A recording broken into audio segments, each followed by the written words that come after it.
என்.டி. ராமராவ், எம்.ஜி. ராமச்சந்திரனுக்கு அடுத்தபடியாக மிகப்பெரிய மேண்டேட் ஒரு நடிகருக்கு கிடைச்சிருக்குன்னு சொன்னா அது விஜய்க்கு தான்.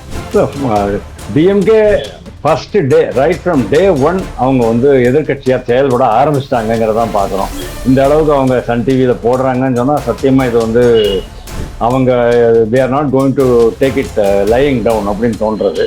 முதல்லயே ஆரம்பமே சொதப்பிட்டாங்க. அதாவது ஃபர்ஸ்ட் அவங்க ஆளுநருக்கு வந்து இமெயில் அனுப்பிச்சது வந்து எங்களுக்கு 34.85% வந்திருக்கு அப்படின்னு போட்டாங்க.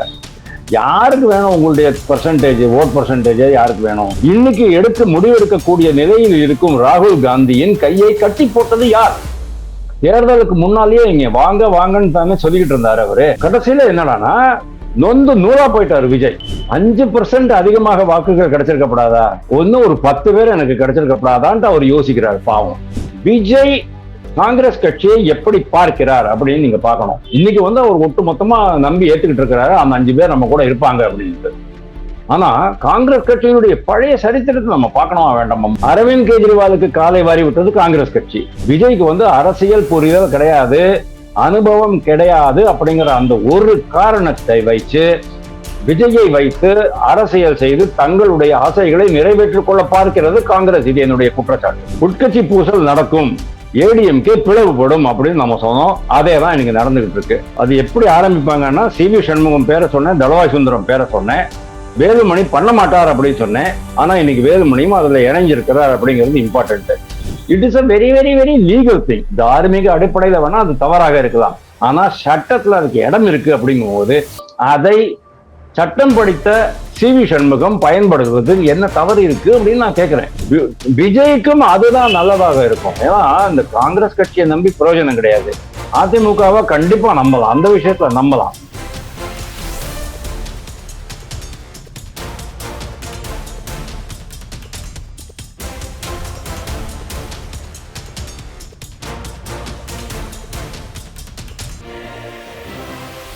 வணக்கம் தென்னவன் மீடியா நண்பர்களே. இன்று நம்முடன் அரசியல் விவாதத்தில் இணைந்திருப்பவர் திரு வாசுதேவன். வணக்கம் சார். வணக்கம் சார்.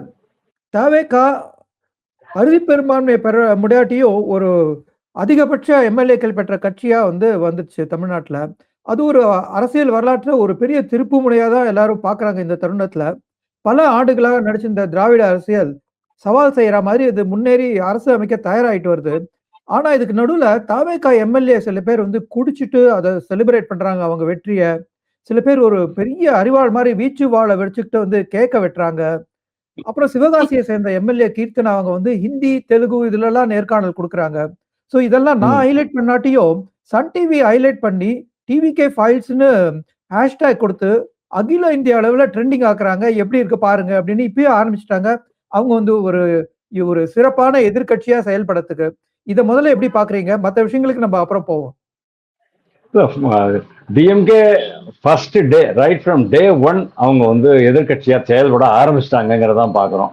இந்த அளவுக்கு அவங்க சன் டிவியில போடுறாங்கன்னு சொன்னா சத்தியமா இது அவங்க they are not going to take it lying down அப்படின்னு தோன்றது. நல்ல விஷயமா தான் நான் பாக்குறேன் இதை. ஏன்னா ஆளுங்கட்சி இப்பதான் வந்திருக்காங்க, ஒரு வாரம் 10 நாள் டைம் கொடுப்போம், லெட் தெம் செட்டில் டவுன் அப்படிங்கறதுதான் கிடையாது. ஆல்ரெடி யாரோ ஒரு எம்எல்ஏ கற்பழிப்பு கேஸ்ல மாட்டின்னு இருக்கான் அப்படின்னு கேள்விப்பட்டேன். இப்போ காலையில இருந்து அந்த நியூஸ் யாரோ ஒருத்தர் கேட்க அருவாளால வெட்டுறாரு அப்படின்னுட்டு. அருவாளால வெட்டினது 2021 ஆட்சி பிடிச்ச உடனேயே டிஎம்கே காரங்கெல்லாம் அதான் பண்ணிட்டு இருந்தாங்க. அது ரொம்ப பயங்கரமான கண்டமினேஷன் இருந்ததுன்னு பார்த்தோம். இது தொடர்ந்துகிட்டு இருக்கு. ஏன்னா மக்கள் அதே மக்கள் தானே. அன்னைக்கு டிஎம்கேக்கு ஏடிஎம்கேக்கு வாக்களிச்சவங்க எல்லாம் இன்னைக்கு விஜய்க்கு வாக்களிச்சிருப்பாங்கன்னு நம்ம நினைச்சுக்கலாம், அவ்வளவுதான்.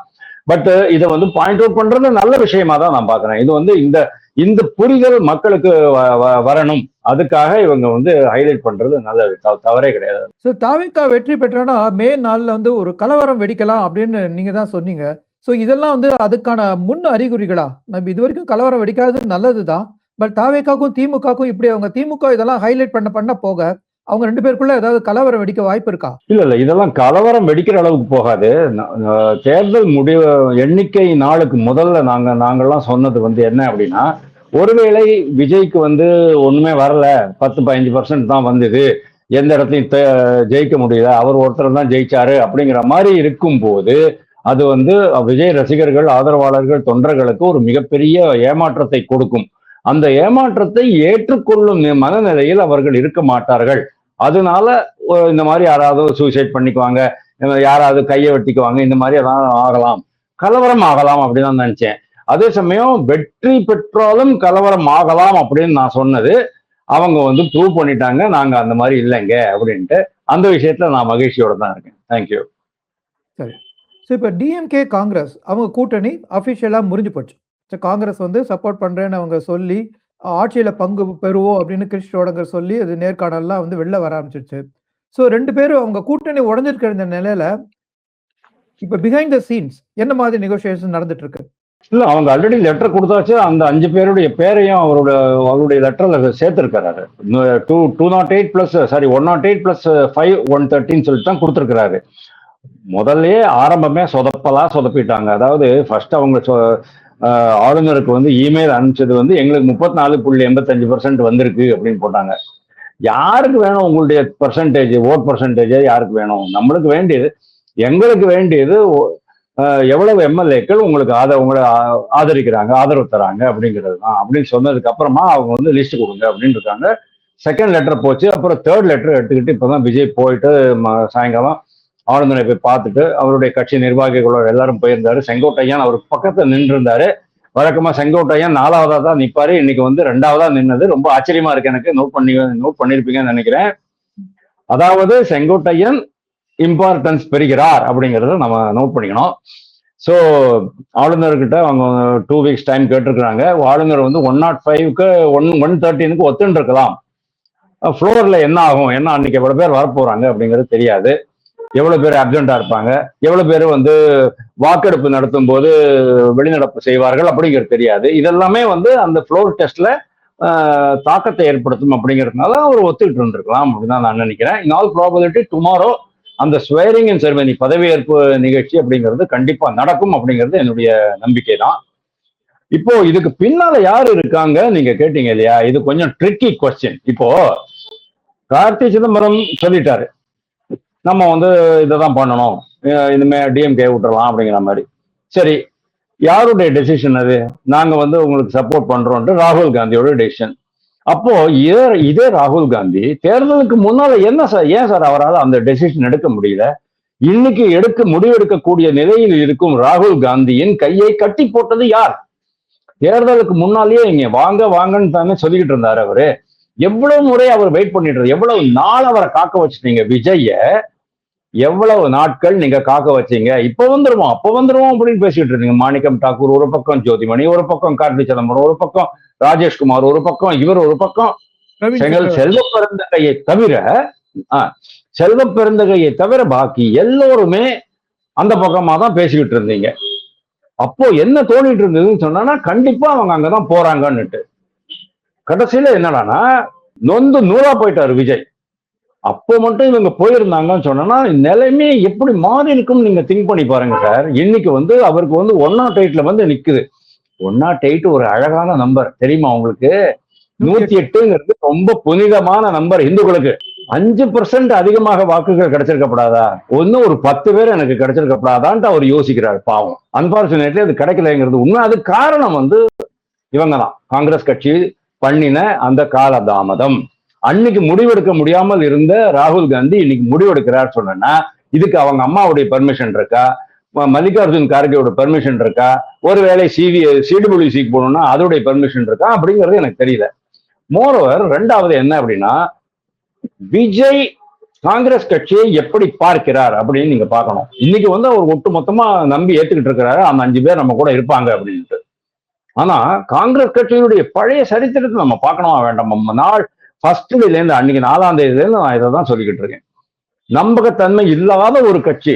ஏன்னா ஐகே குஜரால், சந்திரசேகர், விபி சிங், சரண் சிங் லோக்தாள், அப்புறம் இவர் தேவேகவுடா, இந்த 5 பிரைம் மினிஸ்டர்களுக்கு காலை வாரி விட்டது காங்கிரஸ் கட்சி. நீங்க எழுதிக்கிங்க.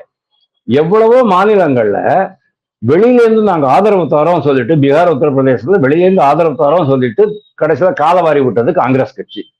அரவிந்த் கெஜ்ரிவாலுக்கு காலை வாரி விட்டது காங்கிரஸ் கட்சி. 2014 8 இடங்கள்ல அவங்க ஜெயிக்கிறாங்க டிசம்பர்ல.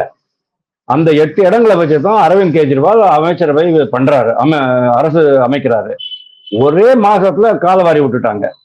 அதுக்கப்புறமா அதுதான் அரவிந்த் கெஜ்ரிவாலுக்கு ஒரு மிகப்பெரிய வரப்பிரசாதமா மாறிடுறது. அவர் என்ன பண்றாரு, உடனே ரீபோலிங் ஆர்டர் பண்றாரு.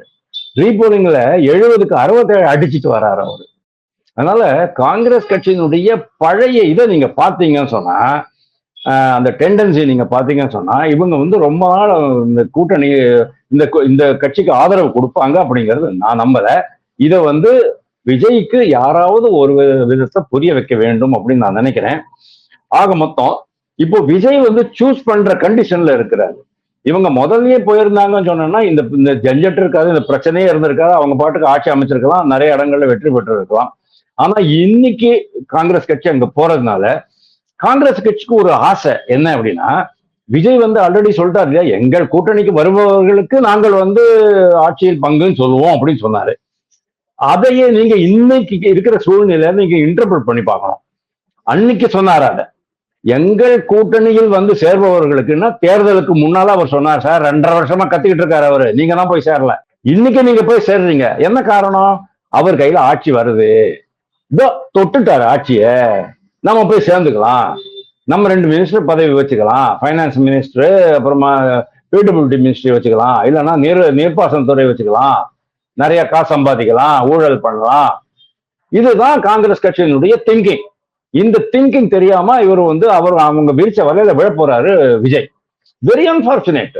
விஜய்க்கு வந்து அரசியல் புரிதல் கிடையாது, அனுபவம் கிடையாது அப்படிங்கிற அந்த ஒரு காரணத்தை வைத்து விஜயை வைத்து அரசியல் செய்து தங்களுடைய ஆசைகளை நிறைவேற்றிக் கொள்ள பார்க்கிறது காங்கிரஸ். இது என்னுடைய குற்றச்சாட்டு, எழுதிக்கிங்க நீங்க. சோ எப்படி இருந்தாலும் சொல்லுங்க.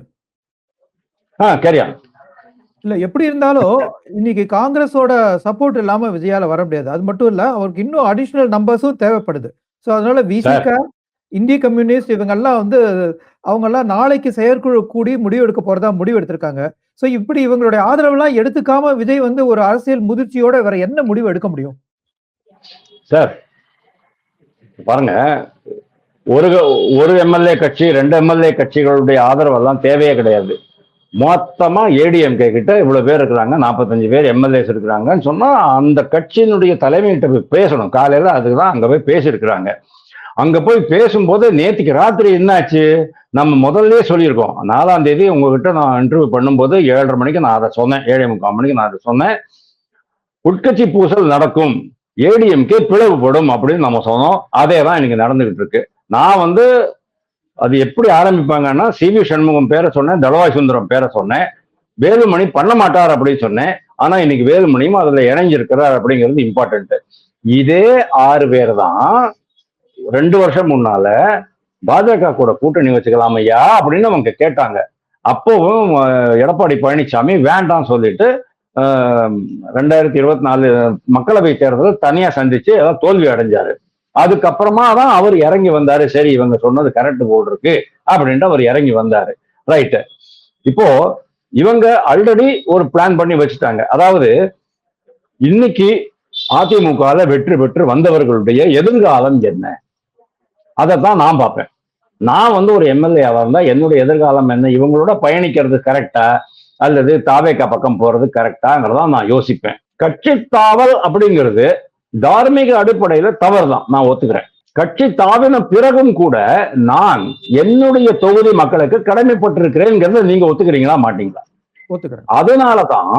அதனாலதான் நீங்க when you continue to be a member of assembly, MLA representing a particular constituency அப்படிங்கும் போது சட்டத்தை சிக்கலே கிடையாது.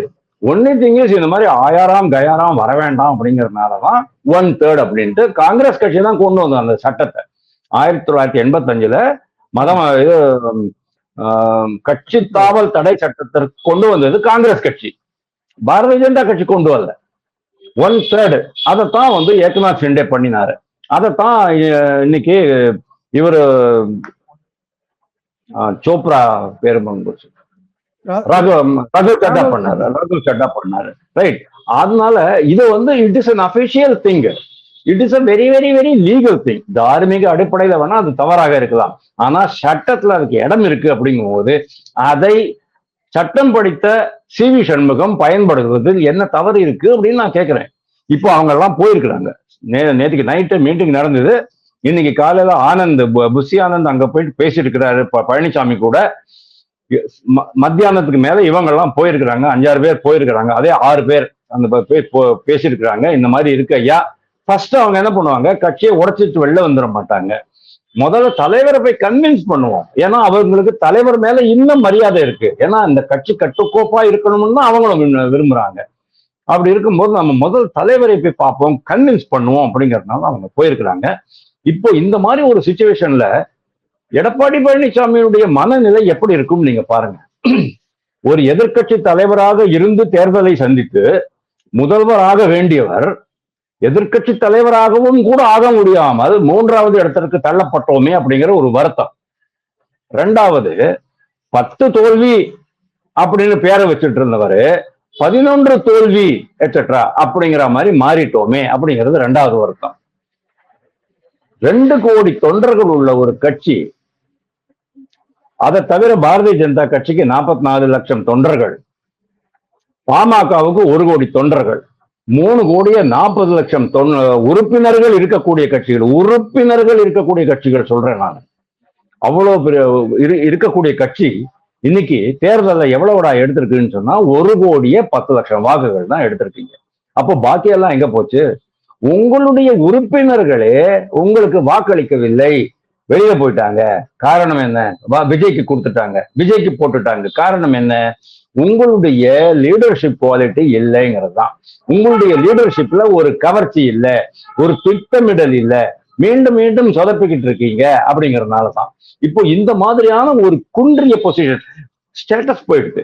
எடப்பாடி பழனிசாமிக்கு ஸ்டேட்டஸ் கம்ப்ளீட்லி லாஸ்ட். கதம் அவ்வளவுதான், முடிஞ்சு போச்சு. இன்னுமே அவரால் அரசியல் பண்ண முடியாது. கட்சி ஏதோ கொஞ்சம் வச்சுட்டு இருப்பாரு, அவ்வளவுதான். ஆனா அந்த மாதிரி ஒரு கண்டிஷன்ல இந்த மாதிரி ஒரு 6 பேர் பிரஷரைஸ் பண்றாங்க. கட்சியில புதிய எம்எல்ஏக்கள் வரை வந்திருக்கிறாங்க. அவங்களும் யோசிப்பாங்க இல்லையா, எங்களுடைய எதிர்காலம் உங்களோட பயணிப்பதில் இருக்கிறதா அல்லது விஜய் கூட போகிறதா இருக்காங்கிறத அவங்க யோசிப்பாங்களா மாட்டாங்களா சார்? அதைத்தான் இன்னைக்கு எடப்பாடி பழனிசாமி எதிர்கொள்ள வேண்டி இருக்கு. எல்லாருமே யாருமே வேண்டாம் சொன்னீங்க, இப்போ இவங்களும் வேண்டாம் சொல்லிட்டீங்கன்னு சொன்னா என்ன ஆகும்? கட்சி அப்படியே செங்குத்தாக பிளவுபடும். 41 பேரை எடுத்துக்கிட்டு ஏக்நாத் ஷிண்டே வந்த மாதிரி 100% அதிமுக பிளவுபட போகிறது. அதுக்கப்புறமா இன்னும் குன்றிய நிலையில் அவர் போய்விடுவார். அந்த ஆபத்திலிருந்து தன்னை காப்பாற்றிக் கொள்ள வேண்டுமானால் எடப்பாடி பழனிசாமி மனமும் வாங்கப்பா நானே வர்றேன், விஜய் கூட பேசி முடிச்சிடலாம், நீங்க 2 பேர் உங்க 2 பேர்ல யாராவது ஒருத்தர் முனுசாமியோ சண்முகமோ இல்ல வேலுமணியோ யாராவது ஒருத்தர் துணை முதல்வரா இருங்க அப்படின்னு சொல்லலாம்.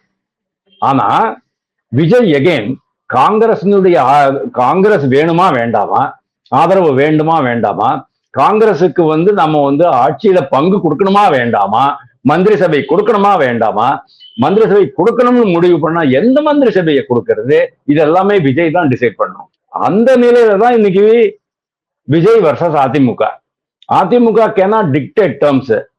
அதிமுகவுக்கு வேணும்னா வாங்க இந்த இது தரோம் அப்படிங்கிறாங்க. வேண்டாம் சொன்னா என்ன ஆக போறது? மேக்சிமம் என்ன ஆயிடும்? நம்பிக்கை தீர்மானம் நிறைவேறாது. நம்பிக்கை வாக்கெடுப்பு நிறைவேறாத போது அவங்க என்ன பண்ணுவாங்க? ஆட்சியை கலைச்சிருவாங்க. ஏடிஎம்கே டிஎம்கே சேர்ந்து ஆட்சி அமைக்க முடியாது. அடுத்த தேர்தல் வருது. அடுத்த தேர்தல்ல அரவிந்த் கெஜ்ரிவால் 2015 ஜனவரி மாதம் நடந்த தேர்தல்ல எப்படி ஒரு மிகப்பெரிய பலம் பெற்றாரோ அதே மாதிரி விஜய்க்கு பலம் வரும். ஸோ நீங்க அதிமுக திமுக சேர முடியாது நீங்க.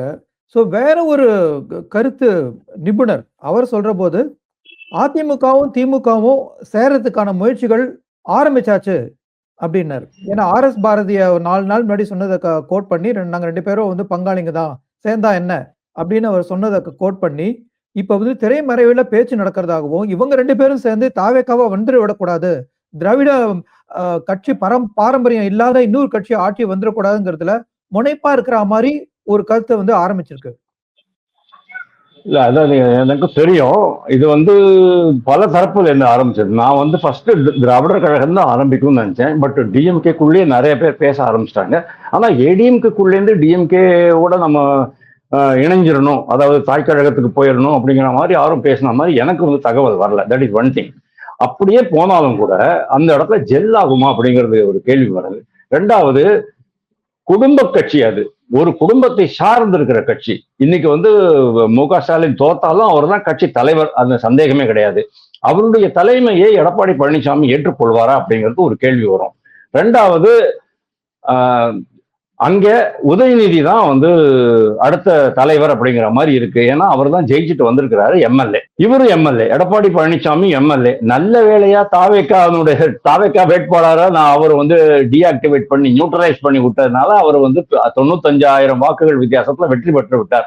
அது ஒரு நல்ல விஷயம் அவர் பண்ணது. அதைத்தான் வந்து சாத்தூர்ல நயினார் நாகேந்திரன் பண்ண முடியல. நான் உங்ககிட்ட பேசும்போது என்ன சொன்னேன், இசக்கி ராஜாவை விலைக்கு வாங்கிடுவாருன்னு நான் சொன்னேன். ஆனா அவரை விலைக்கு வாங்க முடியல. 16,000 வாக்குகள் அவர் வாங்கினாரு, இவர் தோத்து போனாரு. அது உண்மை.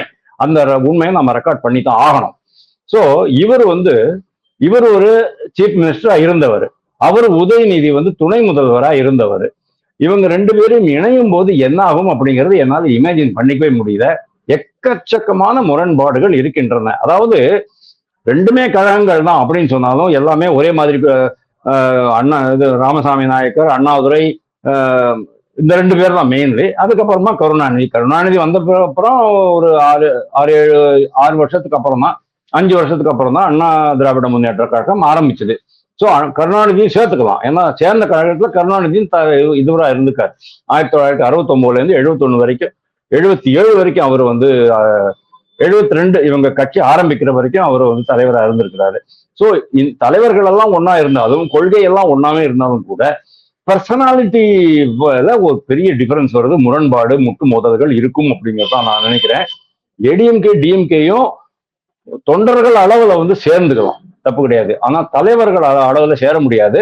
ஆனால் ஒண்ணு, எடப்பாடி பழனிசாமி எனக்கு ஒண்ணுமே வேண்டாம், நான் வந்து ஜெயபிரகாஷ் நாராயண் மாதிரி இருந்துக்கிறேன், தனியா இருந்துக்கிறேன், மார்கதர்ஷக் மண்டல்ல போயிடுறேன், வழிகாட்டு குழுவில் நான் ஜாயின் பண்ணிக்கிறேன் அப்படின்ட்டு அவராகவே ஜாயின் பண்ணிட்டால் ஒழிய ஏடிஎம்கே டிஎம்கே சேர்ந்து அங்க ஆட்சி அமைக்கும் அப்படிங்கிறது எனக்கு தெரியல. அப்படியே ஆட்சி அமைச்சாலும் அதுவும் கவுந்து போயிடும்.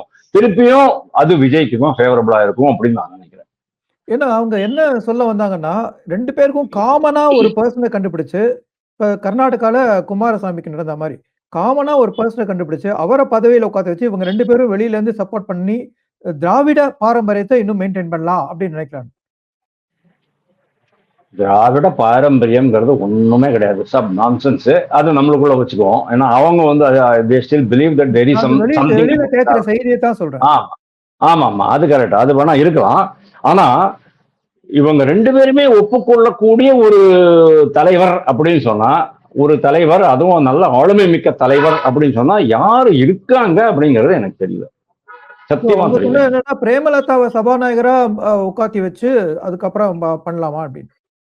இல்ல, பிரேமலதா சபாநாயகரெல்லாம் உட்காந்து வைக்க முடியாது sir. Premalatha does not know law. அவங்களுக்கு தான் லா தெரியணும், நிறைய விஷயங்கள் தெரியணும். அது தெரிஞ்சவங்களை தான் அவங்க உட்காந்து வைக்க முடியும். பிரேமலதா வந்து சபாநாயகர், ஈவன் புரோட்டம் சபாநாயகராக கூட இருக்க முடியாதுங்கிறது தான் என்னுடைய புரிதல். வேற யாராவது சீனியர் பீப்புள் இருப்பாங்க. இப்போ ஜெயபால் மாதிரி, அதாவது தனபால் மாதிரி, அதாவது இவரு அவினாஷி தனபால் மாதிரி திடீர்னு ஜெயலலிதா தட்டி தூக்கி கொண்டாந்து வச்சாங்க இல்லையா. அதாவது அவருக்கு ஒரு மன வருத்தம் என்ன அப்படின்னா, நான் வந்து தாழ்த்தப்பட்டவன், அருந்ததி சமூகத்தை சேர்ந்தவன் அப்படிங்கிறதுனால என் கூட சாப்பிட மாட்டாங்க, எங்க ஊர்ல வந்து கார்ல இருந்து கீழே இறங்கி காலை வைக்க மாட்டாங்க, இந்த மாதிரிலாம் கம்ப்ளைண்ட் இருந்தது அவருக்கு. அதனால்தான் இவர் என்ன பண்ணாரு, வாடா நான் ஒண்ணு வந்து சபாநாயகரா வைக்கிறேன், சபாநாயகர் வரும்போது நீங்க எந்திரிச்சு தான் ஆகணும் அப்படின்ட்டு மற்றவங்களுக்கு எல்லாம் சொன்னாங்க ஜெயலலிதா. அந்த அளவுக்கு ஜெயலலிதாவோட ஆளுமை இருந்தது, ஒரு இது இருந்தது, அது என்ன சொல்றது, கால்குலேஷன்ஸ் இருந்தது.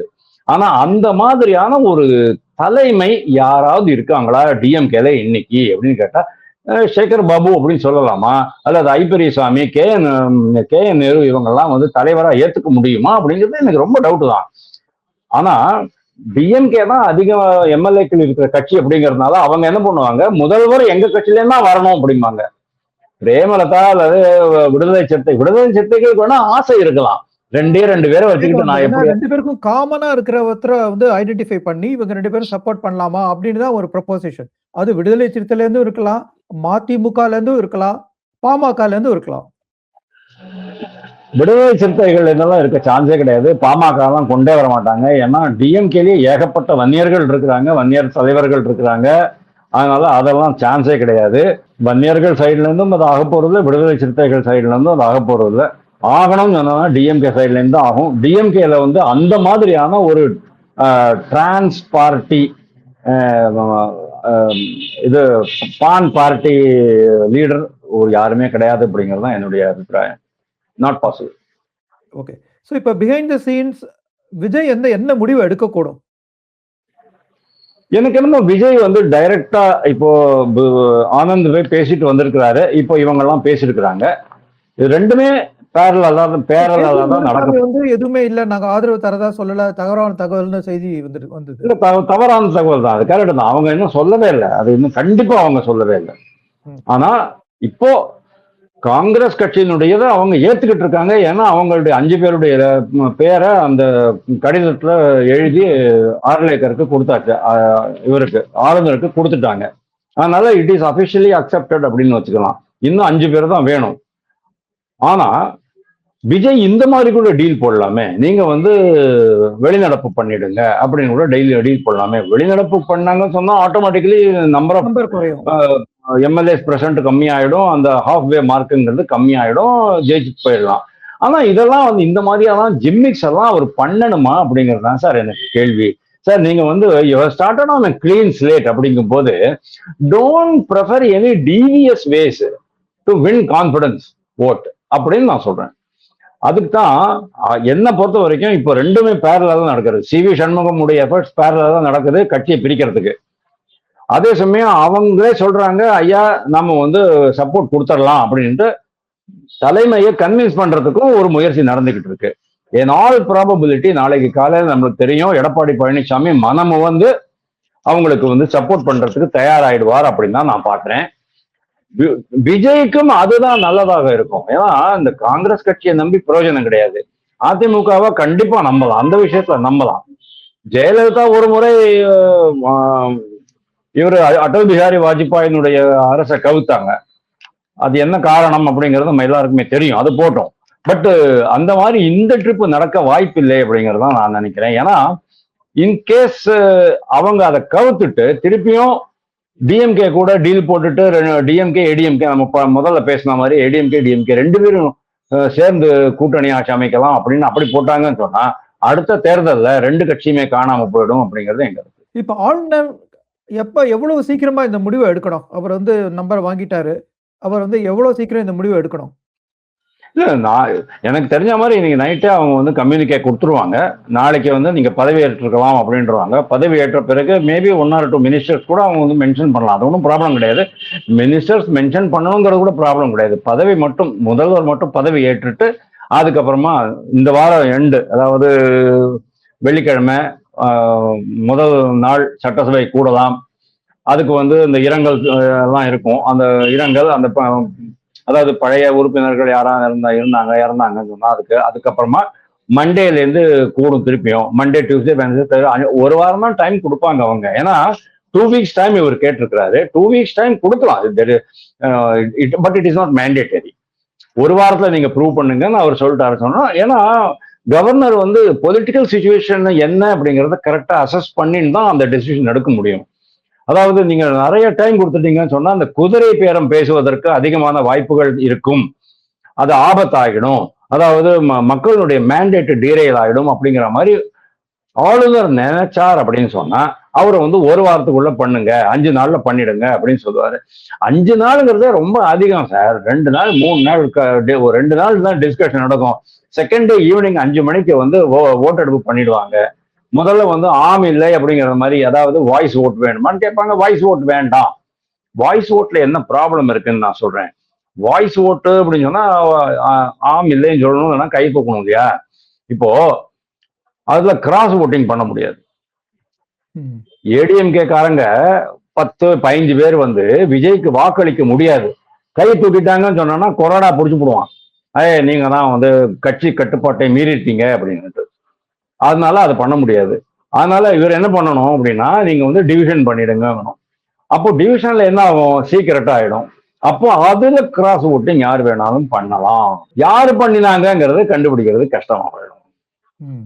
அதனால விஜய் வந்து டிவிஷனுக்கு தான். இது வந்து ஒரு சின்ன ஆலோசனை தான். நான் என்ன கேட்கிறேன், விஜய் வந்து ஒரு நல்ல இதுல ஆரம்பிச்சிருக்கிறாரு. 108ங்கிற நம்பர்ல இருந்து அவர் ஆரம்பிச்சிருக்கிறாரு. அதுவே ஒரு நல்ல ஹோலி நம்பர். ஒரு நல்ல அவருக்கு வந்து இறைவனுடைய ஆசீர்வாதம் ரொம்பவே இருக்கு. ஏன்னா இவ்வளவு பெரிய கட்டுக்கோப்பான, அதாவது ஒண்ணுமே பண்ணாம முயற்சியே எடுக்காம அண்ணாமலை திரட்டி கொண்டு வந்த, அண்ணாமலை பாஜகவுக்காக திரட்டி கொண்டு வந்த அந்த இளைஞர் படைய ஒட்டு மொத்தமா ஹைஜாக் பண்ணிட்டு போயிட்டாரு. ஓகே, நல்ல ஓகே. அண்ணாமலை களத்துல இல்லை அப்படிங்கிறதுனால, பாஜகவுடைய தலைவராக இல்லை அப்படிங்கிறதுனால, இன்னும் பல காரணங்கள் இருக்கிறதுனால, ஏடிஎம்கே கூட கூட்டணி சேர்ந்தோம் அப்படிங்கிற காரணத்தால அவங்க வந்து விஜயை வந்து ப்ரிஃபர் பண்ணியிருக்கலாம். அது வேற விஷயம். ஆனா இந்த மாதிரி ஒரு நல்ல மேண்டேட் கிடைச்சிருக்கு. என்டி ராமராவ், எம்ஜி ராமச்சந்திரனுக்கு அடுத்தபடியாக மிகப்பெரிய மேண்டேட் ஒரு நடிகருக்கு கிடைச்சிருக்குன்னு சொன்னா அது விஜய்க்கு தான். ஓகே, அவங்க 2 பேருக்கும் மெஜாரிட்டி கிடைச்சது, இவருக்கு மெஜாரிட்டி பக்கத்துல வந்துட்டாரு. விஜயகாந்தாலேயோ சிரஞ்சீவியாலேயோ பவன் கல்யாணாலேயோ இல்ல வேற யாராலையுமே இதை பண்ண முடியல. அப்படிங்கும்போது ஒரு நல்ல, அதாவது நான் என்ன சொல்லுவேன், your ways should also be as clean and noble as your aims. கரெக்டா? அதாவது உங்களுடைய இலக்கு மட்டுமே சுத்தமாக இருந்தா போராது, அந்த இலக்கை அடையக்கூடிய வழிகளும் முயற்சிகளும் கூட சுத்தமா இருக்கணும் அப்படிங்கிறது என்னுடைய இது. அதை நடிகர் ஜோசப் விஜய் கடைபிடிப்பார் அப்படின்னு நான் நினைக்கிறேன். தேங்க்யூ. நேயர்களே, உங்க கருத்துக்களை நீங்க கமெண்ட் செக்ஷன்ல பதிவிடுங்க. அதையும் படிப்போம். மீண்டும் ஒரு முறை திரு வாசுதேவன் சந்திப்போம். அதுவரை வணக்கம்.